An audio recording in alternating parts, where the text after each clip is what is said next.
সবাই মিলে যদি আমরা জামাত ইসলামীকে এখানে নমিনেশন দেওয়া হয়,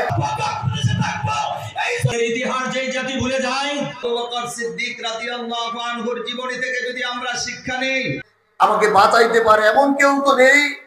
গাজীপুরের কালীগঞ্জে ওলামা মাশায়েখ সম্মেলন অনুষ্ঠিত হয়েছে। এ সম্মেলনে কোরআনের বাণীকে সামনে রেখে আগামী জাতীয় সংসদ নির্বাচনে ঐক্যবদ্ধ হওয়ার আহ্বান করেন উপস্থিত নেতাকর্মীরা।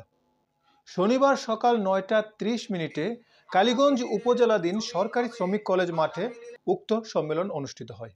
মাওলানা জাকারিয়া হোসাইনের সভাপতিত্বে অনুষ্ঠান সঞ্চালনা করেন শিহাবুদ্দিন ও মুফতি আলী আহসান মুজাহিদি। এ সময় অনুষ্ঠানে প্রধান অতিথি হিসেবে উপস্থিত ছিলেন তামিরুল মিল্লাত কামিল মাদ্রাসার অধ্যক্ষ জয়নুল আবেদিন। অনুষ্ঠানে প্রধান আলোচক হিসেবে উপস্থিত ছিলেন গাজীপুর ৫ আসনের বাংলাদেশ জামায়াতে ইসলামীর সংসদ সদস্য প্রার্থী খায়রুল হাসান। এ সময় জামায়াত চরমোনাই হেফাজতের নেতারা আগামী জাতীয় সংসদ নির্বাচনে ঐক্যবদ্ধ হয়ে কাজ করার আহ্বান করেন। মতিউর রহমান নেজামী সাহেব, আলী হাসান মুজাহিদ সাহেব, আরো যারা এই ইসলামের জন্য ফাঁসির কাস্টে ঝুলছে, পিছনের ইতিহাস ভুলে গেলে চলবে না। এটা আমাদের বাংলাদেশে আলহামদুলিল্লাহ আল্লাহ পাক এই পরিবেশ আমাদেরকে দান করেছেন। ঠিক ফেরাউনের মতো একটা স্বৈর শাসক থেকে আল্লাহ পাক আমাদেরকে হেফাজত করেছেন। আমরা আগামীতে এইরকম নেতৃত্ব চাই না, আগামীতে এইরকম নেতা আমরা চাই না। আগামীর নেতা হবে জনবান্ধব নেতা, আগামীর নেতা হবে ইসলামী নেতা, যে জনগণকে পাহারা দিয়ে রাখবে। আওয়াজ দিয়ে বলেন ঠিক কিনা? কারণে খেতাবের কারণে আমার আমলগুলি নষ্ট হয়ে যাক। আমি ছাত্র জীবন থেকে যতটুকু ইসলাম বুঝেছি, একামতে দিন বুঝেছি, কাজ করার জন্য চেষ্টা করেছি।